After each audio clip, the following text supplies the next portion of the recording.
Okay guys, we got a 2012 F-150 here with the 3.5 EcoBoost, and this thing's got a draw.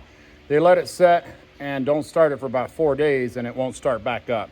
We have ran through everything on this truck, traced the wiring down. We got it down to this one lead right here.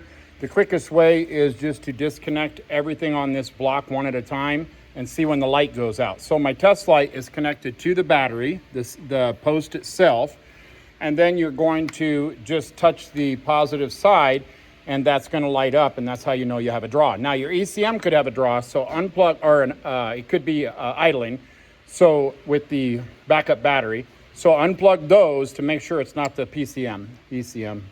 So we got that connected still to the battery post. Our ground is still hooked up. We're isolated from everything at this point. So I just wanted to show you a quick test on this before you go diving into everything, especially if you have some sort of amp or something on your truck that is drawing voltage for stereo or whatever, because these regulators like to go out. So back of the alternator right there, we've disconnected the wire right there. The alternator is grounding out on the inside.